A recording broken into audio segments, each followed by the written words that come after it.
Okay, good afternoon, everyone. Welcome to our second plenary sessions of the day. We are extremely pleased and grateful of having Jean Tirole here today. So I'll make a brief introduction. Everyone knows who Jean is. So Jean is the chairman of the Jean-Jacques Lafond Toulouse School of Economics Foundation and the scientific director of the Institute for Industrial Economics. He is also affiliated with MIT, where he holds a visiting position, the École des Hautes Études en Sciences Sociales, the Institut de France, and the Institute for Advanced Study in Toulouse, which he co-founded in 2011. His research covers industrial organization, regulation, finance, macroeconomics and banking, and psychology-based economics.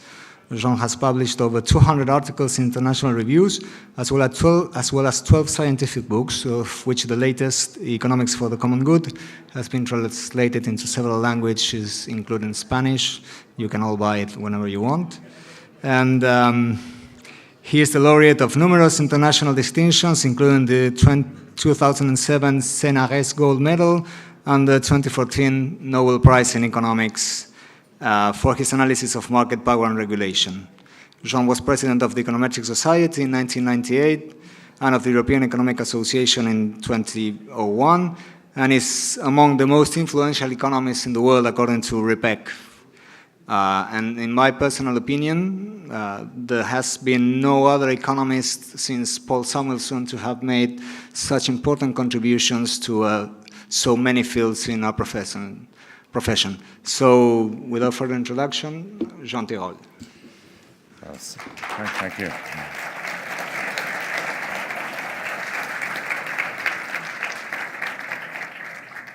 Well, thank you, Christian, and thank you for being here. And it's a great honor for me to be speaking and be back, of course, to LACEA LAMES. I'm going to talk about yet another topic, which is accounting. And with due apologies to those who are accountants in the room, when I was a student, I really thought that was the most boring topic that you could think of. And I've updated my beliefs, and I've done actually a little bit of accounting over the years. Actually, I had a paper with Drew Frudenberg 20-something years ago on income and dividend smoothing, and which was one facet of accounting. And what I'm going to talk about today is joint work with Guillaume Plantin, and has to do with optimal accounting rules, and both in short term and the long term, and trying to shed light on the debates that are taking place in this area. Accounting is very important because it's not neutral. Basically, it affects stakeholders' behavior, and a firm has many stakeholders, stockholders, debt holders, suppliers, clients, workers, prudential supervisors, because, of course, banking regulation is very important. And accounting will have an impact on managerial turnover, on managerial compensation, downsizing, refinancing, et cetera, et cetera. And therefore, the incentive compatibility of accounting, or whatever accounting does to incentive, actually matters a lot. And certainly for financial supervision, it's also used a lot in venture capital, private equity, debt governance, and so forth. As you all know, there is some kind of debate all over the world concerning accounting standards. So there are two broad methods which have been used and discussed. The first one is historical cost accounting, where basically you measure the asset value by the entry value, regardless of the accruing use. So you have an asset which you bought at 100, and maybe the current market value may be 20, but you still record it at 100. Then there is a fair value accounting, which is the price that will be received if you sold the asset now under orderly conditions, okay? And over the last 20 or 30 years, basically fair value accounting has won the battle to some extent, not completely. Let me just make a digression here, and that's going to be important for what we are going to discuss, is that there is no such thing as historical cost accounting, even so it's a well-known method for measuring the value of assets, because you can always resell the asset. So if you resell the asset, at the moment when you resell the asset, then the asset value will be recorded as the resale price. So there will always be some market value accounting whenever you resell the asset.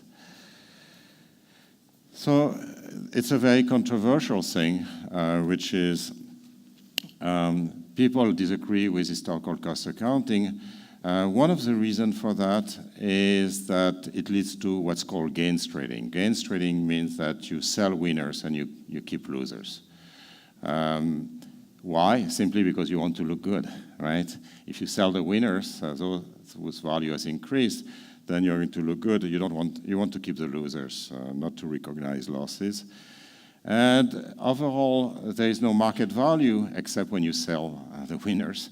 And that means that it's difficult to recognize when a firm or a bank is in difficulty. And people who dislike historical cost accounting will point at the SNLs in the 80s or Japan in the 90s or US life insurance during the financial crisis, where the value of the asset had gone down substantially, and yet it looked as if the financial institutions were still doing well. Critique of fair value accounting point that it's very hard to compare assets except for extremely liquid assets because they may be different, they may be sold at different date. I mean, you can look at past sales. That doesn't imply that will be the current values.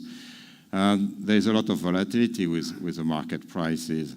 And they can also be inefficient pecuniary elasticity. There may be fire sales. On the issue of comparability, we have this distinction between level 1, level 2, level 3, which basically indexes the comparability of the asset and the liquidity of the market. So it's highly controversial. Lots of people dislike historical cost accounting, lots of people dislike market value accounting. And in general, they all agree that if there are firms or banks that they want market value accounting when everything goes fine, and they want historical cost accounting when things go poorly, but that's another thing. There is a burgeoning literature on the cost and benefit of the two, but none of that is really micro-funded, and none of that is really in general equilibrium. So what we are trying to do with Guillaume Plantin is to micro-fund and extend the literature in 2 dimensions. One is that firms are going to optimize over their accounting rules, and the second is that the quality of measurement will be completely endogenous. It will be determined in equilibrium. So we are going to use, therefore, a model in which firms are free to use whatever accounting structure they want. They will face some agency prime, so they will be the insiders, the agent, and the outsiders, whoever they are, and there will be some agency prime that accounting is going to help solve. Now, the interesting thing, of course, is not only what kind of optimal accounting structure, privately optimal accounting structure we're going to get, but also whether the accounting structure that will arise in equilibrium will actually be socially optimum. And basically what we are going to argue, and it's going to be a very simple reasoning, is that the accounting structure affects liquidity in the market, and liquidity affects accounting in 2 ways. The first, through the ease of taking assets to market, the ease with which you resell the asset, meaning the discount you have to pay, and also the liquidity that you get in the market, which gives you some market values to use in your accounting. So what we're going to do is just start from the basic Mickey Mouse model of Holmström, moral hazard, or Holmström-Merlis, if you want, in which there is an agent who has to exercise some effort in order to predict which of 2 projects is the best, or which of 2 assets is the best. And there is moral hazard in that, so if you work harder, you'll make a better prediction. Now, if cash flow were observable, things will be simple. You just apply Holmström 79, and you'll reward high cash flow and you punish low cash flows. What we're going to do is we're going to add a measurement friction to this standard framework. You'll need, before the cash flow is realized, to know what to do. Either to compensate the manager, because it might be that the manager wants to be compensated early, or it might be that you have to take a decision. For example, do you want to expand, provide liquidity to the manager, or do you want to downsize? maybe you want to implement some covenants, whatever, there's some reason for which you want to actually measure cash flows early enough. But of course, the cash flows haven't accrued yet, and that's where actually the accounting is going to matter. So this is an important diagram. Just imagine that you have an initial contract, an initial effort, and then later on the cash flows accrue. So that's a standard hazard model. But imagine now that at the intermediate dates, that will be, you'll have date 0, 1, 2 in the model. At date 1, you need to actually take a decision. So think of this decision as being compensation of the measure. It doesn't have to be that. And you need an early measure of this cash flow. And there are two ways in which you can get this measure. One is by selling the asset. So you take the asset to the market. Or you can mark to market, so you don't sell the asset, but actually you look at assets which are kind of similar. You look at for how much they were resold, and then you apply this value maybe in a more or less prudent way. Okay? So that's basically the two ways you can measure early measures of the asset value. We'll look at the short-term equilibrium. The short-term equilibrium will be the optimal contract with exogenous quality of market data, but optimal bids. So there will be buyers in this model, and those buyers will bid for the asset. So if you take the asset to the market, if you resell the asset in the market, there will be buyers, and they will be imperfectly competitive. And those buyers will make bids, optimal bids. And then we'll look at the long-term equilibrium and think about the equilibrium with sprightly optimal contracts and endogenous liquidity. So basically, there will be entry in the market for buyers. Okay, the buyers will enter depending, of course, on the profit they will be able to make in this market.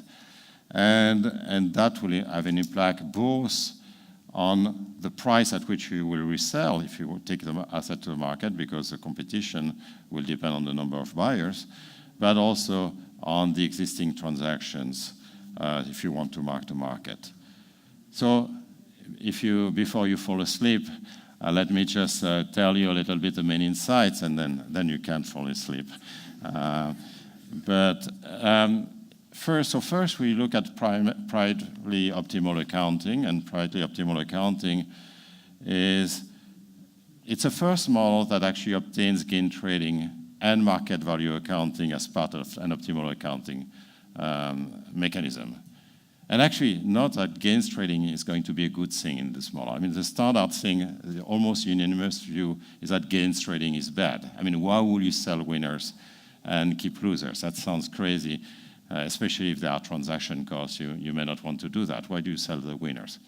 But that's going to be an optimal incentive scheme in our model. So we rehabilitate in a sense, gains trading. We say it's not that bad as it appears.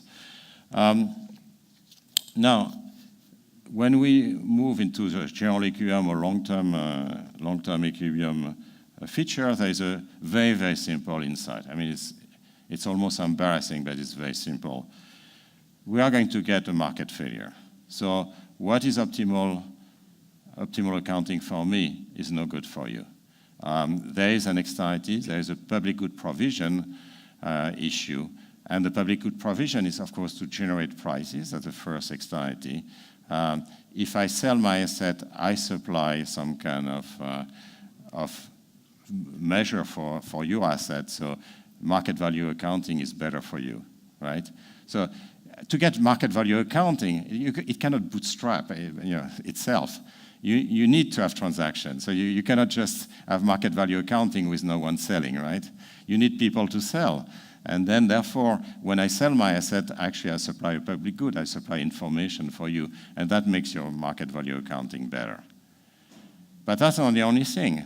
There is a second externality, which goes exactly in the same direction, which is if I sell my asset, then that means that the market for assets is actually more liquid. That means that more buyers are going to be interested in that market, and there will be free entry, and there will be more competitive buyers, actually. So it's not only marking to market, which is going to be more efficient, it's also taking to market, which is going to be more efficient.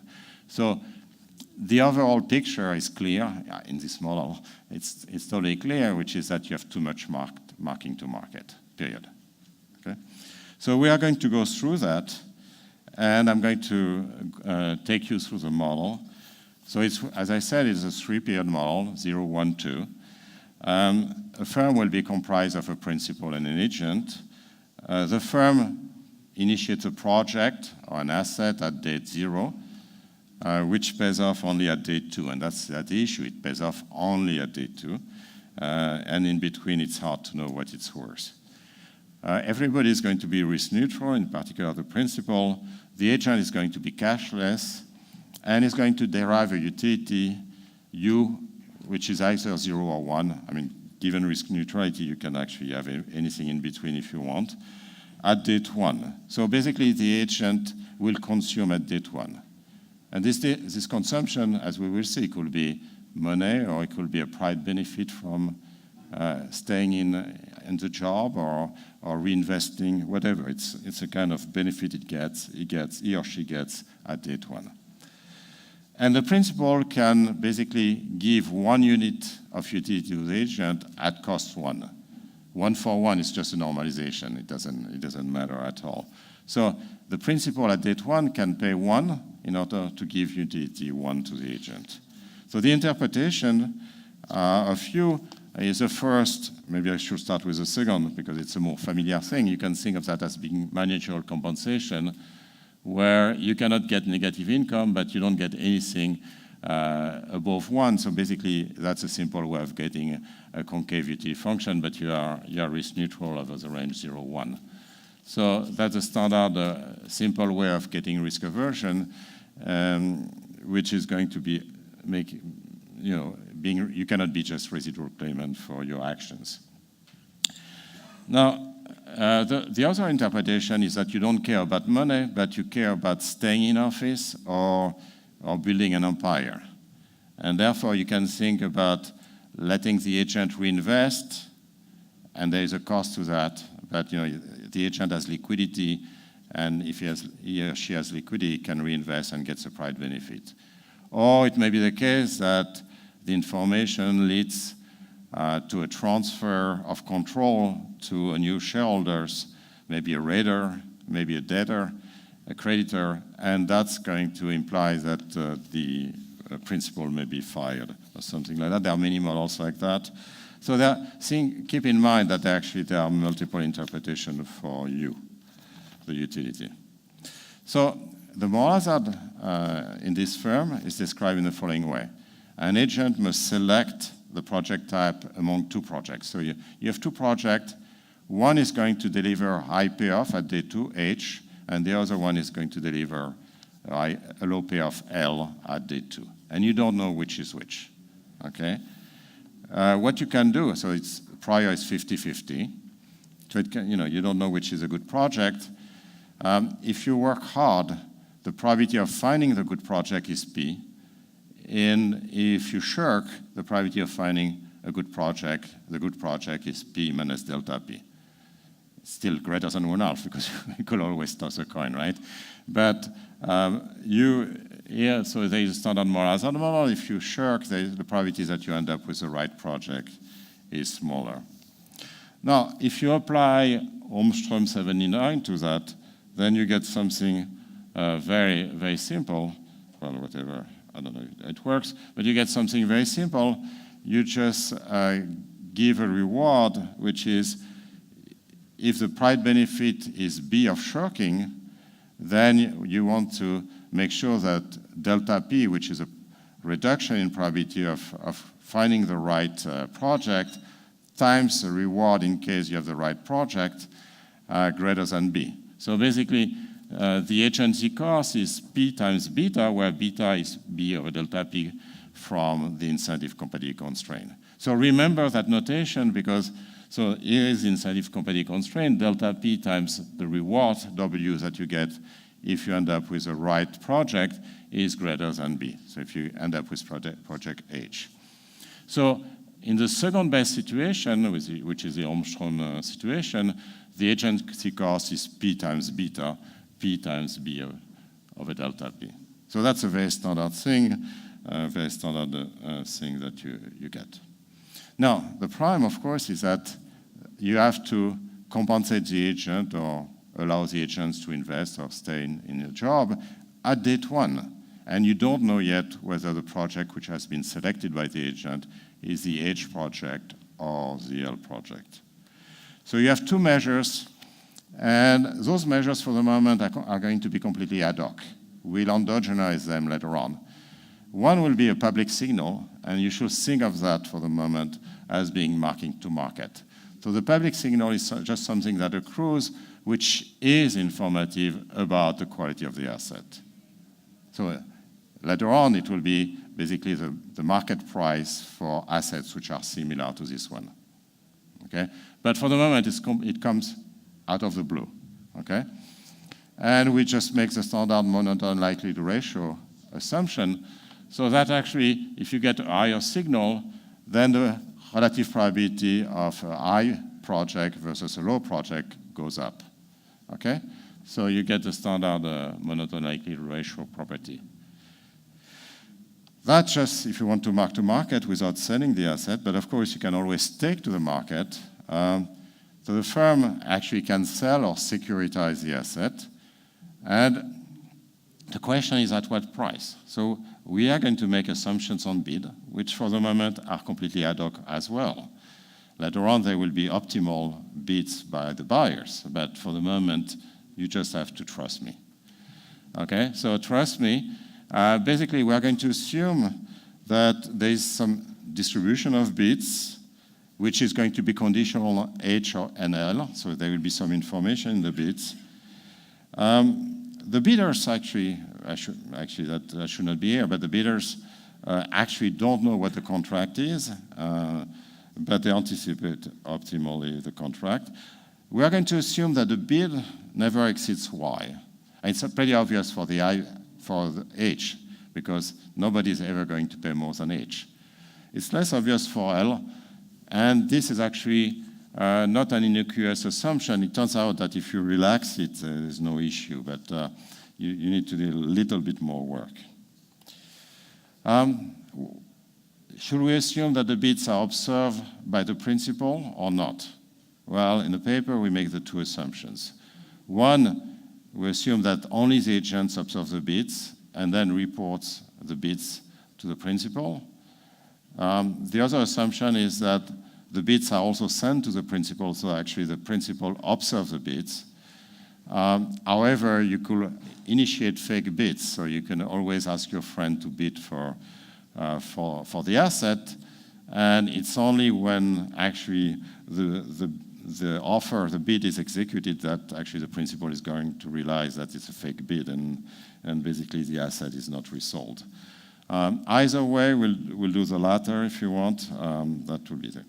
So what we're going to assume is that first, there's a perfectly elastic supply of bids at or below L. I mean, the lowest value for the asset is L, so anyone is willing to bid anything up to L.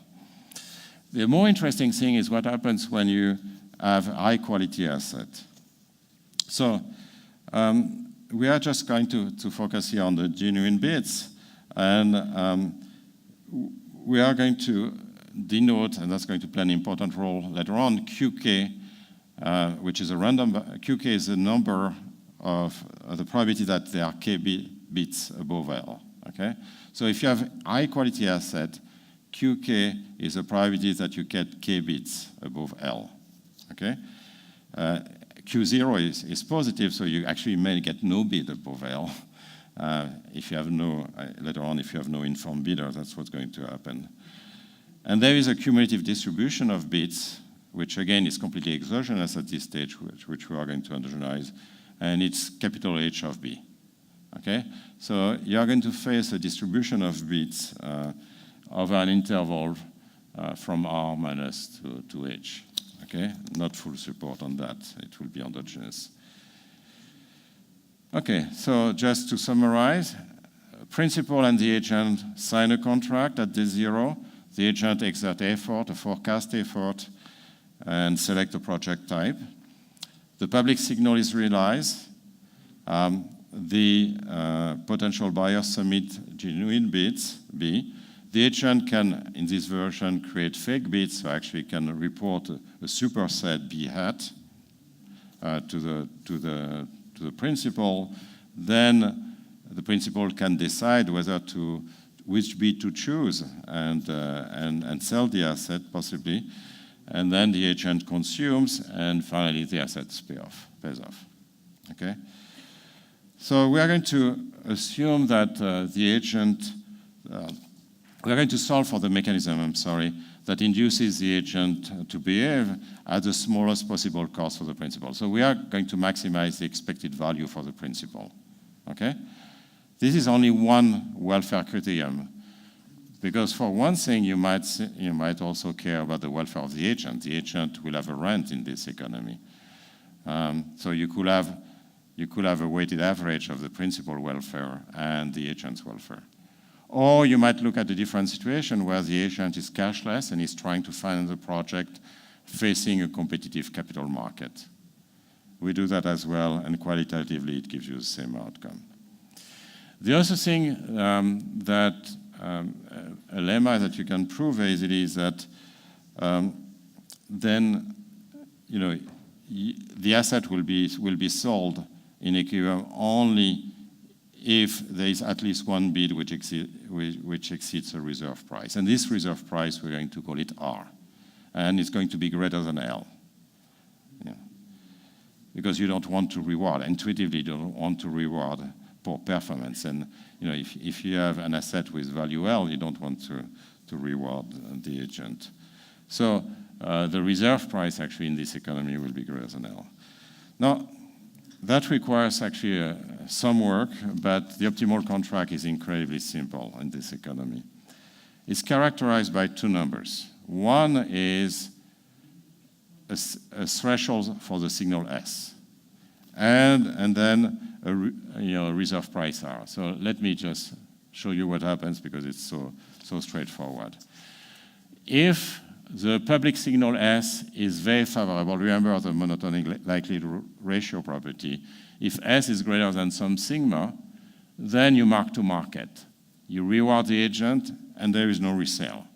The signal is informative enough that you have done well. So we reward you. We don't need to sell the asset. Selling the asset will always be costly, actually. If the signal is weak, so smaller than sigma, you give the agent a second chance. So you say, look, we are going to allow you to sell the asset. We are going to allow you to prove you have done well. But for that, of course, you need to sell it at a price which is high enough, which exceeds some reserve price R. So this is actually gains trading, which means that the signal is bad, which means that the conditional value, conditional on the signal of the asset is low, but the agent is allowed to sell to prove that actually that he or she has done a good job. So gains trading is actually an incentive scheme, and that's why we rehabilitate gains trading. So basically, if the signal is very good, you just reward the agent, you don't sell the asset. If the signal is not as good, you give a second chance to the agent to prove that he or she has done a good job. Okay?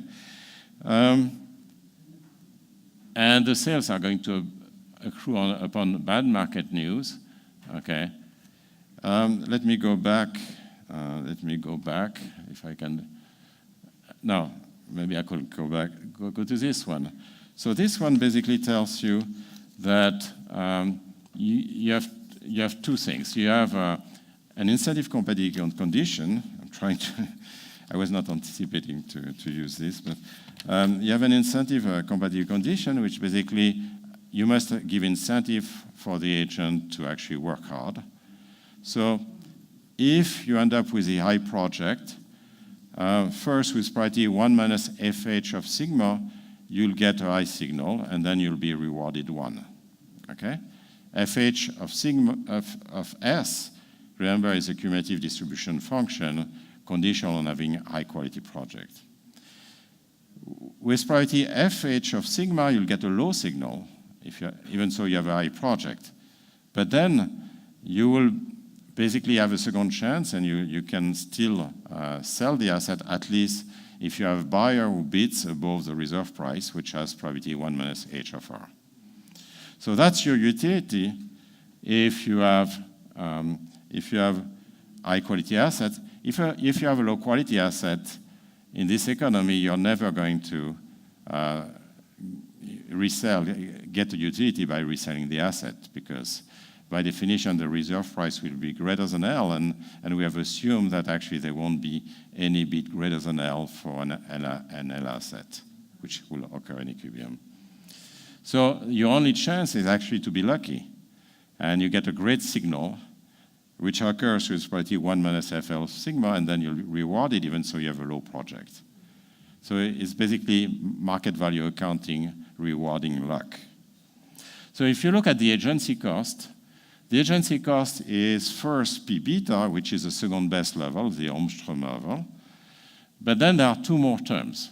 The first is a managerial benefit term, which is exactly what I was talking about, which is the cost of rewarding the agent for luck. The agent has chosen the low project. So, of course, in equilibrium, the agent will choose the high project. Will try to choose the high project, but if you choose a low project, you are going to be rewarded with probability 1 minus FL of sigma. Now, if there is another term which is a resale cost, and that's going to play a very important role. So, with probability P, the project will be high quality. With probability FH of sigma, the signal will be bad, despite the fact it's high quality.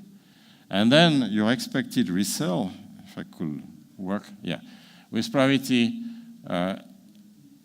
PFH of sigma, you have a high quality asset which will be resold. And then the resale cost will be, if you have a distribution of bit h of t, will be the difference between the true value h and the price that you are going to get. And of course, you're always, in equilibrium, you can show you're always going to sell at the highest bid. Of course, that's what you want to do. So from the reserve price to the H, you are going to lose that on average. So that will be the resale cost. So you get two costs in a sense. You get an increase in the compensation. And by the way, if you use more market value accounting, which means that sigma goes down, then you are going to increase agents' rent. So actually, the agents will be very happy to have market value accounting. Okay, and then there is a resale cost that you incur by sticking to the market. So the first insight is that really you get, let me just pause for a moment, you really get a kind of combination of market value accounting and historical cost accounting.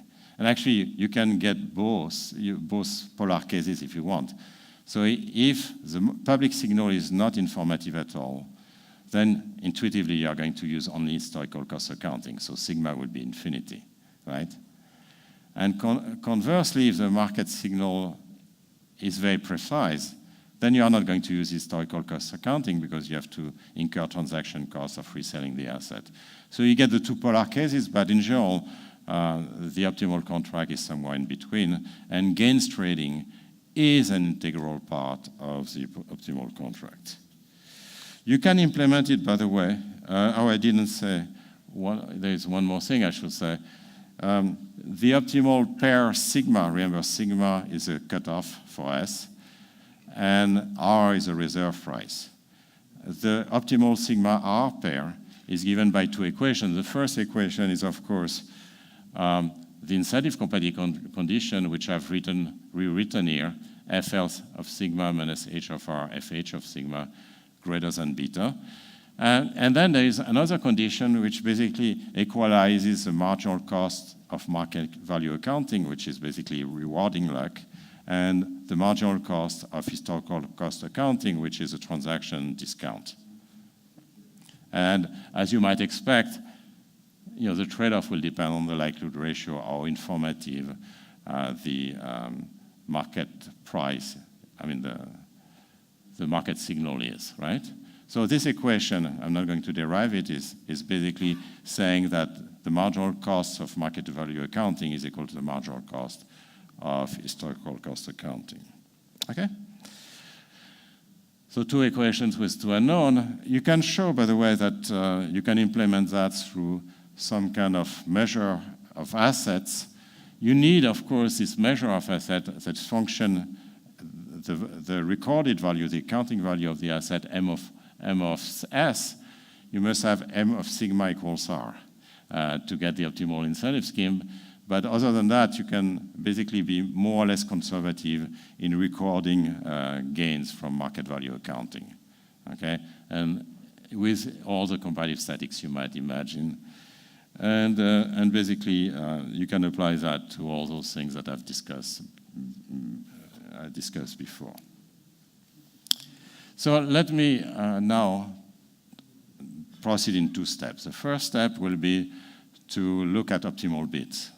Okay, and that will give us some information about the discount that you have to pay, you have to incur when you sell your assets. And then I will endogenize the liquidity in the market, and that's where we will get our main insight. So to endogenize a resale price, I'm going to assume that there will be a fraction lambda of buyers over sellers. So think about having a continuum of sellers, firms like this, which all face similar problems, and a mass lambda of informed buyers. So there are lots of uninformed buyers, and those uninformed buyers are of course, willing to pay anything up to L. And there's a question whether they want to pay more than L. That's no issue. The interesting thing is, do you have informed buyers, right? And the informed buyers, there's a continuum of them, but there's a fraction lambda of informed buyers over sellers. Okay, and we are going to assume, and that's without loss of generality, that each buyer is matched with a seller. And it could be matched with 5 sellers, I don't care, that will not change anything, it's just a normalization. But each buyer is matched with a seller, and is going to make a bid for the asset. When the buyer is matched with a seller, he's going to learn the value of the asset and make a bid. He's going to learn perfectly, it's perfect observation, the value of that. So he will know exactly whether it's H or L. In an extension, we actually allow imperfect information. That's still okay. So, but for simplicity, the buyer is matched with a seller, knows what the quality of the asset, and makes a bid. But when he makes a bid, he doesn't know how many other buyers are in the room and are going to make bids as well. So it's one type of auctions where you are competing against an unknown number of rivals. So you might be the only buyer, or you might be, and in that case, the optimal thing will be to beat the reserve price, which you anticipate. Remember, you don't observe it, you anticipate the reserve price. If you were sure you were a monopolist, a monopsonist, I should say, then you'll beat the reserve price. But if you don't, you really might actually bid higher. And actually, the optimal thing, it's a first price auction. The optimal thing will be to play a mixed strategy as usual. Okay, and it's going to be an optimal one. So we construct Equibia with incentive compatible contracts. So the firm anticipates the distribution H of bids. The buyers anticipate the reserve price R, and the bids are optimal given this reserve price. And the matching technology is non-directing. So for example, you can think of an ball. And again, QK is a probability that K buyers are matched with a given seller. Okay? The key insight is that, of course, informed buyers always bid above the reserve price. I mean, why will you bid below the reserve price? It will never be accepted. And therefore, the probability that a sale fails to go through is just a probability there is no informed buyer, Q0. Okay? So with probability Q0, there will be no sale, even so it's a high-quality asset. So you can rewrite actually the incentive constraint in this way because you know that, you know that H of R will be equal to Q0, okay? So actually that's going to simplify the incentive constraint. Now what about the reserve price? Well, the reserve price, just notice that the expected resale cost for the seller is also going to be the expected profit for the buyers. It's just an accounting identity. So, as usual, you know that the profit of the buyer can be computed from, those of you who have done first price auction, you just can compute it from the lowest possible bid. And here, the lowest possible bid will be R, of course. So, if I bid R, I will win only if I'm the only buyer, okay? And the probability I'm the only buyer is Q1 over 1 minus Q0. So actually, the expected profit of buyers will be Q1 over 1 minus Q0, PFH of sigma, which is a probability that I will be facing a high-quality firm which got a bad signal, and then I will get a profit H minus R, and lambda corresponds to the fraction of uninformed buyers, okay? So there is a condition, technical condition I don't have time to go through. We need to check that the uninformed buyers don't want to bid at or above R, and there is sufficient condition for that. If it's not satisfied, the same qualitative analysis goes through, so I don't have time to go through that. So when you have optimal bids, what you can show at that point of time is that you have two equilibria, exactly two equilibria. One is inefficient for the principal with a low reserve price and very low bids, and one is actually going to be constraint efficient with high bids and high reserve price. Okay. Now, the liquid equilibrium in which bids are very low actually will be unstable as well.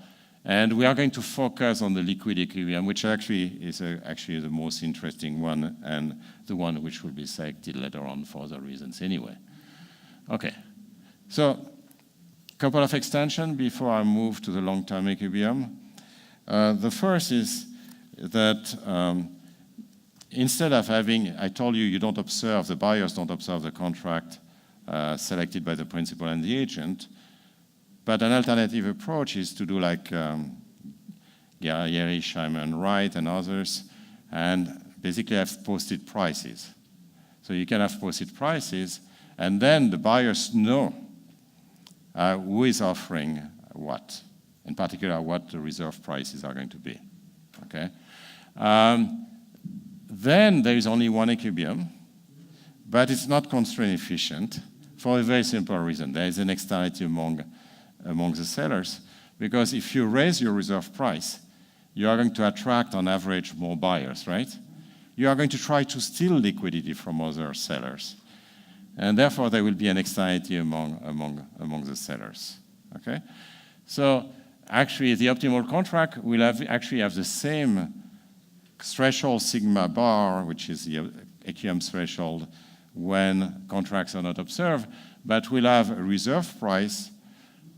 Oh, I'm sorry, I guess I got it wrong earlier. But a reserve price which is lower. So you lower your reserve price so as to attract buyers. I'm sure you have corrected that already, but basically to attract buyers, you have a low reserve price, right? And that's going to be, and there is only one equilibrium, but it's an equilibrium with price posting, but that's an equilibrium which is constraint inefficient. Another thing you can do is to see what happens if lambda is at date 0 uncertain, and it's realized at date 1, so you have uncertainty about the amount of liquid in the market, and we can show that there is some kind of suspension of market value accounting that occurs if lambda is small. So if you are in a market with low liquidity, selling the asset is going to be kind of unprofitable because you have very few buyers, and then you'll tend to actually sell less.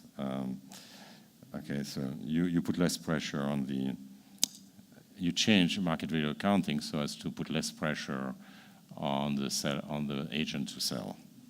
Okay, and let me come maybe we'll have a few minutes for Q&A, but let me come to the final insight, and it's kind of, I think, useful insight because there's not that many normative analyses of accounting. So if you look at the long-term equilibrium, we are going to have endogenous liquidity. So lambda now is going to be endogenous. And we endogenize this through a free entry condition. So you may become a buyer by spending some cost kappa. Okay, so at date 0, there's free entry into being a buyer. Either you learn the trade, or maybe you decide to accumulate some liquidity, so you have some financial muscle, and it's costly liquidity. You have some financial muscle to be able to buy assets. Either way, but it costs you something to become a buyer. That's all I need. But that will be endogenous, so you have more or less buyer in a given market, more or less experts, informed buyers. So lambda now is going to be exogenous and determined by a new condition, an extra condition, which is a free entry condition. Now, lambda is going to affect both the number of buyers when you resell the asset, so it's going to affect the QKs of lambda, but it's also going to affect the market signals. And we are going to make abstract assumptions, which we can endogenize in a few cases at least. The first is that the idea is that if you have more buyers, you have more competition in a sense when you sell your assets. Okay, that's what this condition says. Let me not go through that, but basically you have more buyers when you sell the assets. And the second condition, which is very abstract as well, is that informed trading generates better market data. So that means when lambda goes up, so you have more informed buyers. First, you'd get, on average, more informed buyers when you sell the asset, but also you'll get better market data.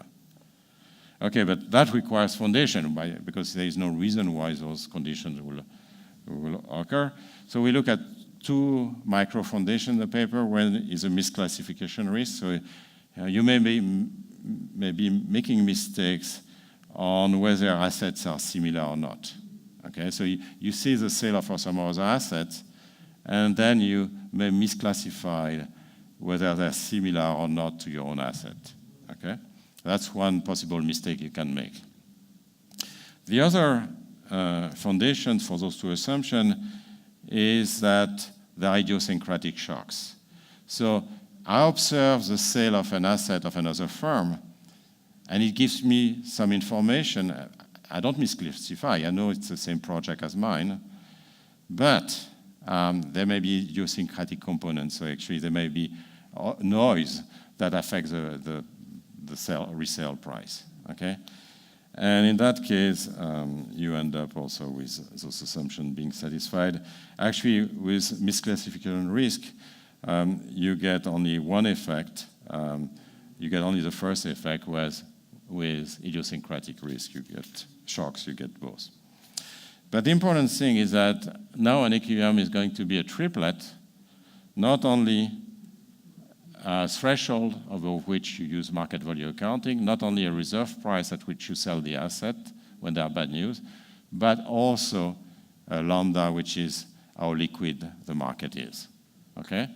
So that condition is forget about it, but it's basically a rewriting of marginal cost of market value accounting is equal to marginal cost of historical cost accounting. This is just the incentive competitive condition. And there is new condition here, which basically is a free entry condition. Kappa is the cost of entry.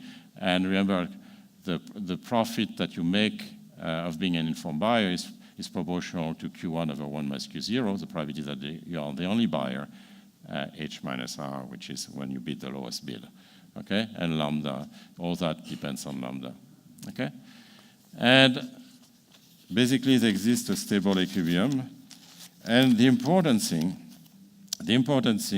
is that this equilibrium now is inefficient.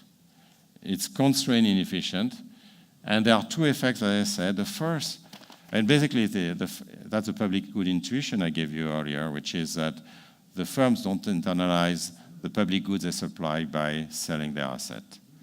And this has two dimensions. The first is that by selling the asset, they create a better market value, if you want to use market value accounting. And the second one is that by selling the asset, of course, they attract more buyers into the market, and that makes the market more liquid. So there's more liquidity in two dimensions, when you resell the asset and also when you use public signals, market value accounting. Okay? And actually, you can use higher reserve price than in equilibrium. So actually what you like to do, and a difficult question is how you do it, and we could discuss that, but what we like to do is to force firms actually to use less market value accounting. And by the way, this is all true, also true if you have posted contracts, if you announce your reserve price. Remember, there are two anxieties. One is that by reselling, you get a more competitive resale market, but that's already competitive under posted pricing because they already compete for liquidity. But the higher quality of market data, the higher quality of market value accounting remains. So you get exactly the same result if you have posted contracts.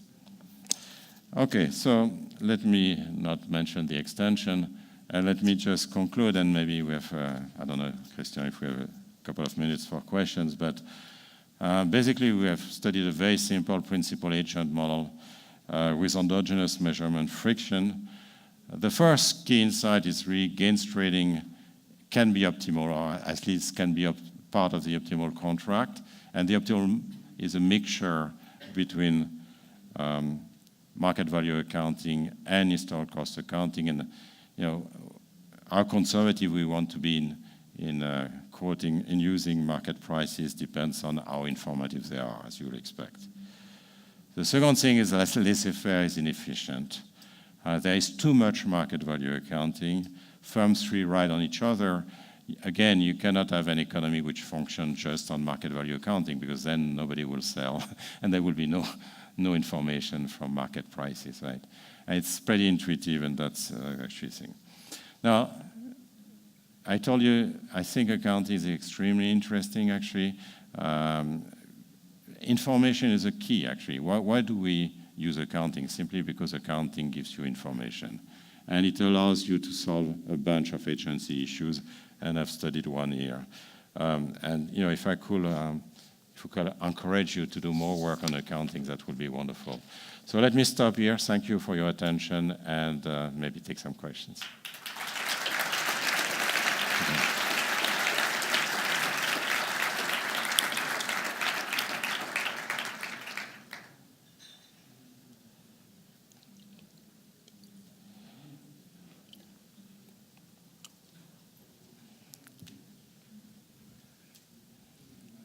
Thanks for your presentation. And I have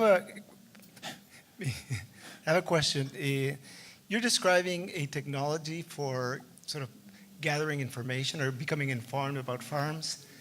And I mean, is it obvious that this way of organizing the market, rather than having, consulting firms that sustain sort of themselves through reputation of doing, correct valuations of firms, and not doing some kind of bribe or taking bribes or things like that. I mean, would that be something that potentially would give you an improvement in the functioning of this market? I mean, you could use also consulting firms, assuming, as you said, that they can build a reputation for honesty, that you could use consulting firms to actually try to measure the value of the assets. Now the question is, how will they do it? If they just rely on market values, then you can do it yourself. You just use market value accounting. You can have them study the assets, but of course then there will be some cost. Because first there is a cost for them to study the asset, and the second thing is that there will be market power. Because if you have only 1, 2, or 3 of those, then you'll basically have a discount again, because some of your profit will be dissipated through those services, the cost of those services, and that will be a little bit like taking to market, in a sense. You will be paying to get a measure of this. So that, and you get the same phenomenon in the sense that if more people actually resort to those consulting firms, then there will be more consulting firms in the market, and that the consulting market will become more competitive, it will be cheaper. So my guess, and that's the first time I think about it, thank you for your question, is that you'll end up with a very similar outcome.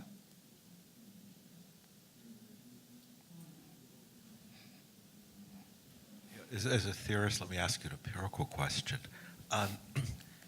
So a reason to trade assets is gains trading, but it's certainly not the only reason. So this is sort of precipitated on the idea that there's important classes of assets that these firms hold in their portfolios, which are primarily traded for gains trading reasons. Otherwise, if gains trading is 2% of the total turnover in a market for a particular asset, then this effect on this liquidity effect would be very small, right? So that's seems to me to be an important issue, whether there are particular types of firms, particular markets for which gains trading really plays a significant role in providing liquidity to the market, because there is liquidity there for other reasons, right? Then the gains trading is not so important as all that, right? That's right. You could actually sell your asset because you just want to have more cash.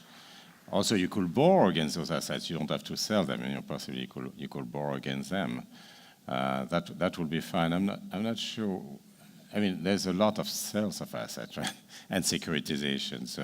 So probably it's a significant thing. It's interesting. Replying to a theorist on the facts, but I have no clue. Honestly, I have no clue. But I mean, gains trading. The standard explanation for gains trading is that the managers want to look good. I mean, there's no question about that, and they do that very systematically, especially in the financial industry, but elsewhere as well. By the way, in terms of the prudential regulation, there's this issue. How do you implement? I mean, there's a very simple conclusion, but it's not obvious to implement, and I think we need to think much more about that. So a weakness of the paper is that how do you implement less market value accounting? Now, in finance, that may be doable, at least in the regulated sector, because basically what the prudential supervisor does is to set some capital adequacy requirements. And the prudential supervisor is free to choose whatever accounting method he or she wants to use for that purpose. So in the financial industry, because it's regulated, you can actually implement that. But what about industries in general? Because you can always have two accounts. You can always have the regulatory account and then the one you reuse anyway. And that's where the kind of question about standards, which actually are very prominent. We all believe that if we have the same, we share the same language and understanding, there are some kind of network externalities with that. So there is this vague notion which is around that actually, even if you have no regulation, the simple fact that you have a standard changes the behavior of firms. But you probably have seen the paper of Kramer, Garicano, Pratt on languages. But how do you apply that to accounting standards? I don't know. That's part of the thing. Among the research question, there's also we have only one asset here. What do you do when you have multiple asset classes of assets, and so on? Lots of open questions which are raised by this kind of modeling. So we're a little bit behind schedule, so we'll thank John for. Thank you very much. Thank you very much.